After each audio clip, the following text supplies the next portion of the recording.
dignity! Whoever's doing this toy review has totally lost the plot! Hello Thomas fans, yes, it's time to rejoice. We are finding some good stuff, aren't we? Thomas Adventures have already taken a look at this playset here, Regina Scrap Out, excellent playset.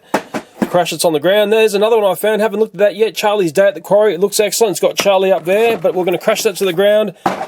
In a very strange way, I found that playset there. People said, Leo, you'll never see this style of Thomas toy in Australia. Well, I have done. Maybe I'll take a look at that, maybe not. It's what I call the future Thomas there. In the future, Thomas will look like that.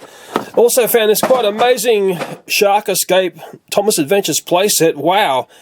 I will be taking a look at that very curiously, but what I'd like to concentrate on this video here is this boogie here that I found at Kmart and Target, whatever else. Thomas Adventures, it's looking pretty awesome. Now that I've seen more of the Thomas Adventures on the pegs in store in Australia, I'm starting to see how they break down the prices between them. A basic engine is $6. That's much less than what they used to be. It's a much simplified toy, but I think it's a great thing to have cheaper toy prices. A larger format engine, and Hugo falls into that, but also things like James and Holy Indignity Gordon there. That's a $9 toy, which I think is excellent. Again, that's down in price. And then something a little bit more special, which has got some features. There's a Dino Discovery James there, and the Space Mission Thomas will land you about $12, and that's in Australia. And of course, I'll put this clause in here. The toy prices overseas are often going to be far less than what I pay in Australia. We're going to start off big here. This is Gordon number 4 engine, the big blue engine. Oh, the indignity, I've been stripped of my magnets. Well, Gordon, it's probably the best thing that's ever happened to you. The back of the box looks like this. That's the Thomas & Friends Adventures logo, and this is a bit of a close-up of the picture there of the engines that we see on many of the packaging of Thomas Adventures. You may like that, or you may not like it. I think most people would like it. But the thing I don't like is that there. And what I like to do these days is come in with a big fat texter and cross that out, because we're trying to get the children off those blasted apps. This is the first of the tender engines that I've found in the Thomas & Friends Adventures range. Let's get Gordon out of here. Oh, get me out of here. I'm suffocating. Quickly. I can't stand it in here. Okay, Gordon, I'm getting you out. Stop whinging. Oh, okay. Here comes Gordon. Oh, the indignity. This guy's so slow at getting me out of the box. Oh. I didn't realise Gordon was such a complainer. There's quite a strange smell, almost like paint smell that came out when I opened that up. And I've got Gordon in the hands. And I love that connector there. I've spoken lots about this new connector. I'm a fan of it. I know there are some people out there who are screaming against it. They will come around in time, believe me. And Gordon looks absolutely spectacular.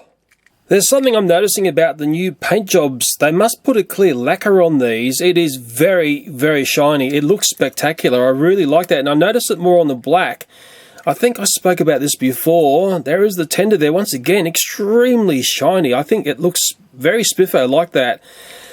The coupling system, I'm a fan of it. I'm just pull it apart there. I'm just going to try and rip this out. I dare say it won't come out, because that's what good toys are about. It does say Gordon underneath there on the tender part, made in Thailand. And underneath Gordon, again, there's a reassurance that we are dealing with Gordon. That's the underneath the gubbins there. A nice close-up look of the face, because I know that's what people like to look at. It's a shame we haven't got the buffer details there or anything, but hey, you know, it costs money to put little details like that on. It looks great. It really does. I'll just connect Gordon up here. We might take him for a bit of a spin. Just before we give Gordon a spin, I want to just go backwards a little bit in time. This is the Shooting Star Gordon. I think it was a spectacular toy, but I noticed that there's lots of these on the pegs in store. These didn't sell, so I wonder what's going on here. Personally, I think what was the big distraction was this magnet and the fact that it was dumb. I mean, sure, Gordon's tendon won't go on backwards, but I think the change in magnets, this dumb magnet system, really did a lot of damage to what was a really good toy beforehand. But in a funny way, from the mistake in the magnet, we've probably got a better system. Okay, Shooting Star Gordon, off you go. And the new system is fantastic. I'm going to connect it up to the Trackmaster 2 Hugo, which is a stunning piece of work. I'll have to put the camera down because I can't do it single-handedly. Now for the tricky part, I'm going to try and give Gordon a bit of a hell ride here via Hugo. Okay, nice and steady as we go.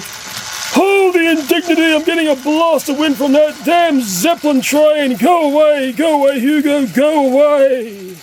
Well, Hugo, you're not going to jump the rails, especially while you're dragging along Gordon here, and it looks like Gordon is in a bit of trouble there. His tender's gone a bit skiffo, but hey, sometimes that's the best fun to have.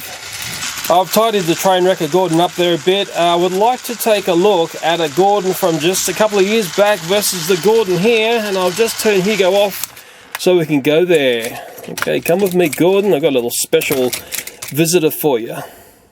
Okay, this is, well, it says underneath a 2013 Gordon, but it's actually a 2016 license toy in the packaging. Let me roll in a 2012 Take and Play Gordon, and there is a huge difference between this Gordon here and this Gordon here.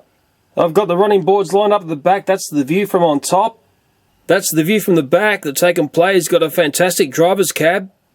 This is the view from the side. There are a lot of changes the more you look at this. Look at the wheel sets on each of those trains.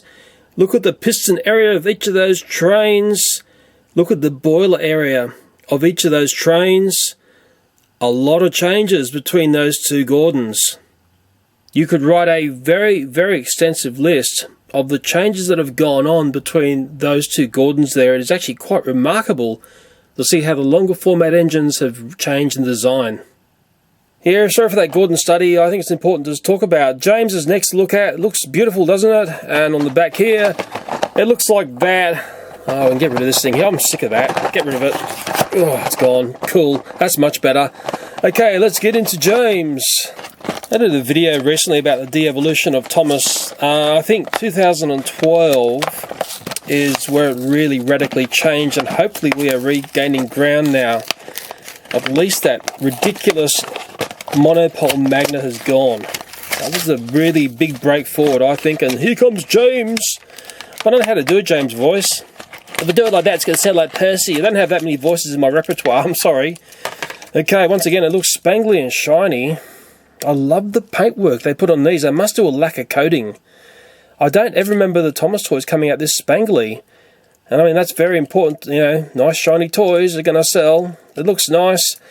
Yeah, it would be a simplified version. We won't go there again of what we were getting before. Maybe the audience can have their 5 cents to say.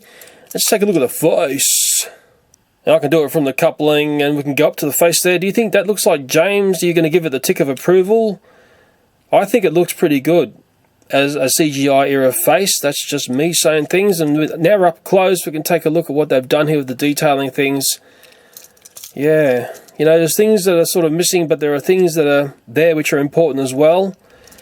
Overall, I think James looks absolutely spiffo. I'll just connect James up here to this very awkward train. I don't know how much power Hugo's going to have, because he's powering a propeller as well. Mind you, he's the fastest thing on Sodor. Well, that's what the TV episode told me, what was ripped onto YouTube. Okay, we'll try and give this train a go. Here we go. Go, Hugo, go. And I think the best way of saying it, that this is going to be a fail. And we'll just try and get Hugo around. I'm just spinning it by hand. It's not pretty. Oh, we're somehow dragging that along. I mean, some people are going to really love that. We'll just leave it at that, eh? We won't put in the fail rule, we'll just leave it at that. One thing it's showing is the awesome grunt and power of that propeller there that's doing all the work and dragging those large engines along. And in that was my twisted physics lesson for this episode. Mind you, don't believe anything I say. I tend to be totally wrong. I'm not sure if I can get this righted. It's not nice looking at trains on their side, is it? But it is showing the awesome coupling system. You'd never get away with the magnet system like this. I tell you, it would have just all fallen apart, and it would never have connected the Trackmaster too. It's just getting uglier and uglier, isn't it, hey? Have we got something working now? There we go, there's something a little tad different. James is upright. But hold the indignity, I'm laying on my side looking like an absolute idiot. Hugo's now starting to jump the rails. It just gets more and more twisted, doesn't it? But I like it like that. I'll just capture Hugo here and get him right, get Gordon up, or else he'll be spilling all his water. Well, it's not going to happen, is it? But, you know, sometimes it's like that here. Okay, that's better. Next one I've found, it's a bit of an obscure one, I think. It's Henrietta. Isn't that Toby's blah blah whatever? It's got a face now. I don't know why they gave Henrietta a face. I know there's a lot of complaints about that. The back of the box looks like that. Ugh, go away. Okay, let's get into Henrietta. Man, I get angry. You don't like when I'm angry, but that YouTube Kids thing just gives me the nerve. Okay, here comes Henrietta. It's a bit light in the hands, but hey, who cares? Okay. Looks sort of nice. I should drag out my Erdl Henrietta, but then again, it'll start to drift this video into strange directions. This has got the moving couplers there. I noticed some of the rolling stock are frozen. This one's got a spinner. What do you think? Maybe a bit lackluster in details along the side there. Yeah, I'll let you have your say on what you think about Henrietta. I have not seen Toby yet. Okay. We'll take a look at that face if we can. There's the face there. I'm actually not clued up on how it really looks. For some reason it's reminding me of something else. I don't know why. I like looking underneath. It does say 2016 Ghislaine, blah blah, 2016 Mattel. Mind you, James and Gordon had 2013. It's got Henrietta there, which is nice. Yes, what's your consensus about this one here? Hey? I just say we're happy to have Henrietta on board, hey? I'm a bit of a glutton for punishment, and I'm going to try and connect Henrietta onto the back of James here, which is going to cause all sorts of confusion and delay. I think it's sort of proper to get these like that. I think it works. Oh, I love the way they connect. I really do. Okay, let's give this train a spin, and that's starting to go over already. But hey, remember, it's not on the right sort of track.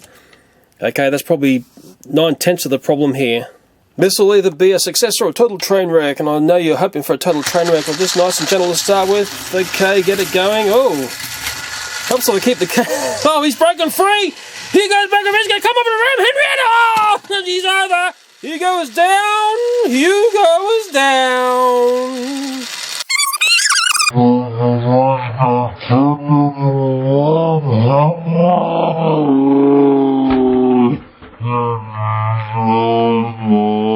I know, some of you possibly want to see that happen again, so do I. Let's do it again, eh? Because that is what it's all about. Okay, here we go. Henrietta's going to get rammed by Hugo. Whoa! Whoa! He's over again. Hugo's down again.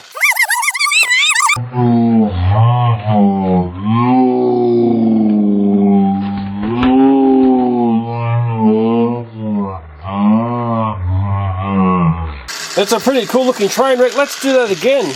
I'm just addicted to doing this now. Okay, Hugo's away. Hugo's coming out of high speed because it's a high speed. Blah, blah. Oh, he's at the back of James there. He's having a munch and crunch into the driver's cab there. It's looking very awkward. I've never seen anything like that on YouTube before. I like getting that line out, but yeah. He's very powerful, the old Hugo. He's having a very, very close chat to whoever's driving James there. Very close. And of course, I think that's the best fun with your Thomas and Friends toys. Oh, the indignity! Wait till I report to the Fat Controller what people are doing to certain railways. This toy reviewer has totally lost the plot. Well, it's going to have the Gordon fans screaming, isn't it? And probably the James fans as well. If there are any Henrietta fans out there, you're probably screaming because Henrietta's now got a face. Let me turn Hugo off. Let me try and repair this train wreck, and we'll move on to the next item. Surprise, surprise, the next Thomas and Friends adventures we're going to take a look at is Hugo! Yay, the fastest thing on Sodor. Yeah, I did sneak a look at the episode and I'll show you that soon, or parts of it. I can't show you because it'll be a DMC army. The back of the box looks like this. Oh, I feel better now. So much better. Okay, let's come along and unbox Hugo! I'm actually really, really happy we've got new Thomas toys about, because I was doing that look at what was going on last year. That is in Australia, faraway place, and it was starting to really make me sad with, well, the lack of stock that was getting about, and the fact I could just see stuff wasn't selling. I mean, boys and girls, please go out and buy these toys. These are now well-priced, excellent toys. Okay, now we're starting to get things done right. I think we're moving in a very good direction. This actually feels nice in the hand. It doesn't have any coupling on there. Okay, it looks nice, doesn't it? It's a very interesting, eye-catching thing. My son saw this in the store. He got quite excited, although he knew nothing about it, and neither did Daddy. Okay, the propeller spins. There's a nice long format there. That's the dates underneath there. Yeah, what's your thoughts about Hugo? There's a close look at Hugo's face there, across the top here. He's, well, I'm not going to give too much away at the moment. He's basically sort of Zeppelin-ish, Zeppelin sort of railcar thing. Okay, it's one of these things, it's actually worthwhile investigating this. Now, there'll be lots of people out there who don't know anything about this. To be honest here, I knew nothing about this at all until the toy enlightened me. Hey, maybe that's the best thing about this toy. Hugo's got a bit of an accent, but again, that's sort of related to where he's from. Hey, you know, it is a strange, very long bit of rail car. It doesn't have, well, put it this way, it doesn't have many wheels, you know, which is curious as well. What does that say? It must have been fairly light. And it is driven by a propeller. Okay, so it's got an engine in there, and the engine spins the propeller, and that's the way it got its propulsion. This is actually quite an amazing thing. It's something that, well, let's just say, something that might surprise you once you investigate exactly what's going on with this toy. Thanks to that YouTuber there, Sodor Fan 2004. He uploaded the episode Hugo in the Airship. It gives you a great idea. It's a very long style of rail car. Very curious looking, and it had me looking online and I found some other pictures. It's quite amazing. Hugo is basically based from a real thing, a Zeppelin train. I'll be quite honest here, I did not know about this, and maybe that's the best thing about this toy. It has you investigating a little bit of history. Please go and read the wiki page related to this. I'll have it down in the link underneath this video. Quite astonishing. In a strange way, it is the predecessor to the very fast train. It does look like a bullet train. Look at the nose on that thing there. It's built for speed. And the story of Hugo did remind me a little bit, the Thomas and Friends story, of Thomas and the Jet Engine. There's sort of inklings of Thomas and the Jet Engine in the Hugo story without giving too much away. It's very much worthwhile, a Thomas story to get into. I've always been a fan of German engineering. I've had a couple of German cars in my life. They've always been very good. One of the best was a VW Transporter. Excellent car. And really, it's sad because Germany, often the brilliance of German stories of engineering get tucked away because of the way the world history has worked in the past. People like Werner von Braun, Hannah Reicht, and even Diesel. I've forgotten his name, but the man who invented the diesel engine and everything was German. And these are things that often, sadly, people seem to forget. Let me just see if this works here. Okay, yeah, I've got Hugo pushing Hugo with the train wreck of the other guys in the background there. Going along quite happily, actually. And it's just a strikingly different style of Thomas and Friends character. I think it's going to be popular. That's what I'm thinking. I've actually just gone to the diesel engine wiki page. It's well worth the read to understand where diesel technology started and who started it. And I remember learning this years ago. The person who started it is his name, Rudolf Diesel, in 1892. And often one wiki thing leads you to another. There's Rudolf Diesel's wiki page. I'll put it down as a link as well. Well worth the read. Famous for the invention of the diesel engine and his mysterious death. Yes, we're getting off track, aren't we? No pun intended. I think Schienenzeppelin is the way you say in German the name of that there. It's very well worth reading the wiki page. Please do, about this railcar. Quite amazing bit of history. And really nice that Thomas and Friends had keyed into it, because we're all learning stuff along the way. You know, it's all good. I think it's all good. I like to speak positive things about what I'm seeing going on, because I think we're going in a good direction. Let me just turn Schienenzeppelin off. I hope I'm getting the name right there. If I'm totally wrong, you'll be screaming at me. I like what's going on here, especially the new coupling system. They look nice and shiny. They're cheaper toys. I keep ticking boxes, don't I, hey? We are moving in a positive direction. I'm going to split this episode. I'll take a look at these characters in a different episode, in particular because of the way they've done this Thomas here, because there's another video I've done about the Light Up Thomas. That's the Thomas Adventures Light Up one, which is a bit of a one-trick pony.